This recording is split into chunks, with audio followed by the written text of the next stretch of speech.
আপনাকে কি করে ভালো না বাসি ইয়া রাসূলুল্লাহ।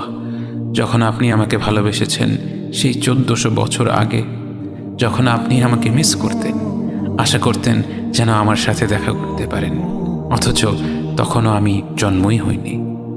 সেদিন সাহাবীরা আপনার চোখে পানি দেখে বলল, ইয়া রাসূলুল্লাহ, আপনি কাঁদছেন কেন? আপনি বললেন, আমার ভাইদের খুব দেখতে ইচ্ছে করছে। সাহাবীরা বললেন, আমরা কি আপনার ভাই নই ইয়া রাসূলুল্লাহ? আপনি বললেন, না, তোমরা আমার সাহাবী। আমার ভাই হলো তারা যারা আমার পরে আসবে এবং আমাকে কখনো না দেখেও তারা আমাকে বিশ্বাস করবে।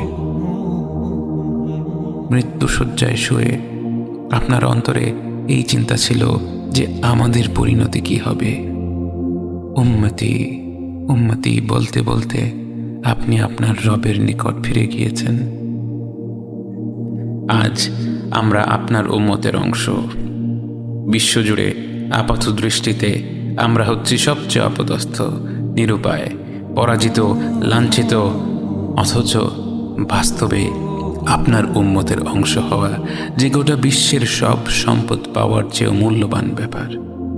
আজ আমার মনে যত আশা, যত আকাঙ্ক্ষা, যত স্বপ্ন, যত চাহিদা, সব কিছু পেয়ে গেলেও নিজেকে এতটা সৌভাগ্যবান মনে করতাম না যতটা মনে হয় আজ আপনার উম্মতের একজন হতে পেরে। কাল হাসরের ময়দানে যখন গোটা মানব জাতি এক নবী থেকে আর এক নবীর কাছে ছুটে যাবে, আল্লাহ যেন বিচার প্রক্রিয়া শুরু করেন এবং প্রতিটি নবী নাফসি নাফসি বলে মানুষকে ফিরিয়ে দিবে। অবশেষে যখন সবাই আপনার সামনে হাজির হবে এবং আপনি গোটা মানব জাতির প্রতিনিধি হয়ে আল্লাহর সামনে সেজদা করবেন, সেদিন আপনার উম্মতের সদস্য হওয়ার পূর্ণাঙ্গ মর্যাদা প্রকাশ পাবে।